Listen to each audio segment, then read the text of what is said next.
1948 সালে প্রাথমিক স্কুলটি তৈরি হলেও তা আজও নিজস্ব জমি পায়নি। ফলে বাধ্য হয়ে গ্রাম সোলনা বা গ্রামের সকলের যে সমষ্টিগত সম্পত্তি, যেখানে মন্দির অনুষ্ঠানের জায়গা থাকে, সেখানেই চলছে। এর ফলে যে কোনো ধর্মীয় বা সামাজিক অনুষ্ঠান থাকলেই স্কুলের পঠন পাঠন লাটে ওঠে। বাধ্য হয়ে ছেলে মেয়েদের ছুটি দিয়ে দিতে হয়। এমনই বেহাল অবস্থা গোঘাটের নবাসন বোর্ড প্রাথমিক বিদ্যালয়ে। জানা গিয়েছে, হুগলির এই প্রাথমিক স্কুলটি একসময় মাটির ছিল, ধীরে ধীরে তা ভেঙে পড়ে। নতুন স্কুল বিল্ডিং তৈরির জন্য বারংবার প্রশাসনিক স্তরে আবেদন জানিয়েও কোনো লাভ হয়নি, এবং তারপর থেকে স্কুল বিল্ডিং করার জন্য বারংবার প্রশাসনকে লিখিত আবেদন করেও কোনো কাজ হয়নি। স্কুলের পঠন পাঠন বজায় রাখতে গ্রামের মানুষ এক প্রকার বাধ্য হয়ে সোলনাতে অস্থায়ীভাবে ক্লাস করানোর অনুমতি দেয়। পরবর্তীতে সেই সোলনার জমিতেই গড়ে ওঠে স্কুলের বিল্ডিং। এরপর থেকে শুরু হয়ে গিয়েছে বহু সমস্যা।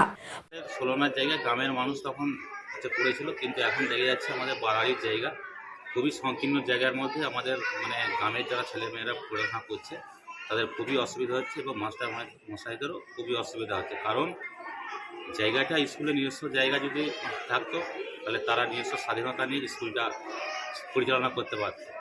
সেই জায়গায় আমরা আমাদের যে সরকারি ফেসিলিটি আছে, আমাদের 1 নম্বর খতিয়ানের যে সরকারি জায়গা আছে আমাদের আড়ালের পার, আমরা গ্রামের মানুষ, টোটাল নবাসন গ্রামের মানুষ, আমরা চাই স্কুলটা স্থানান্তরিত হোক আমাদের ওই যে সরকারি আছে সেই জায়গায়। এখন কি আমরা স্কুলটা আমরা করতে চাইনি, আমরা এটা মানুষ, আমরা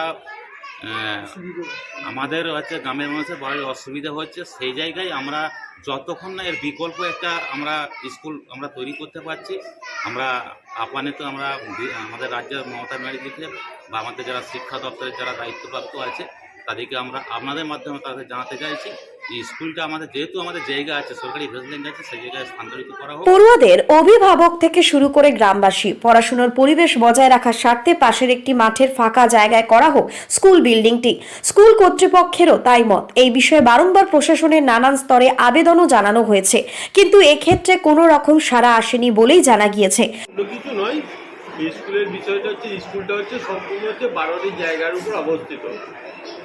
এর আগে স্কুলটা এখানটা যেহেতু গ্রামের অন্য কোনো জায়গা ছিল না, বারোয়ারির সাথে স্কুলটা যুক্ত ছিল বলে তখন ছোটো করে স্কুলটা হয় বারোয়ারি জায়গাতে। বর্তমানে যেহেতু গ্রামের বারোয়ারির নানান অনুষ্ঠান ক্রমশ বাড়ছে, সেই কারণে আর স্কুলকেও আর পরিকাঠামোগতভাবে উন্নয়ন কিছু করা যাচ্ছে না। সেই কারণে 1 নম্বর, 2 নম্বর হচ্ছে মিড ডে মিল খাওয়ানোর ক্ষেত্রে একটা বিরাট অসুবিধা। কারণ হচ্ছে পাশেই হচ্ছে ঠাকুর মন্দির। এই আপনারা সবাই জানেন ঠাকুর মন্দিরের সঙ্গে একটা আমিষ নিরামিষের ব্যাপার থাকে।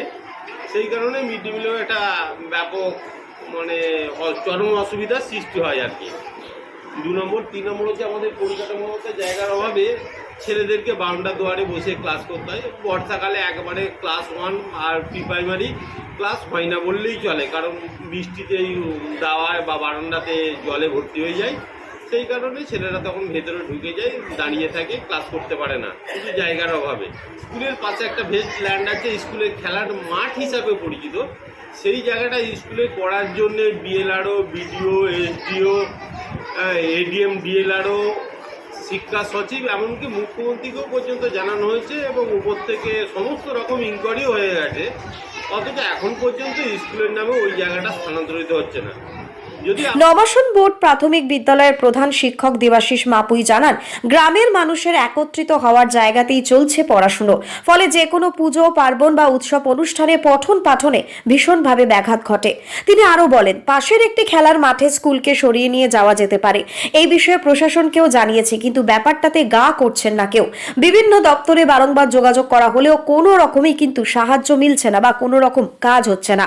স্বাভাবিকভাবে প্রশ্ন উঠছে, আর কতদিন ছোট ছোট ছেলে মেয়েদের পড়াশোনার ক্ষতি হবে। গোঘাট থেকে শুভজিৎ ঘোষের রিপোর্ট, লোকাল 18 বাংলা।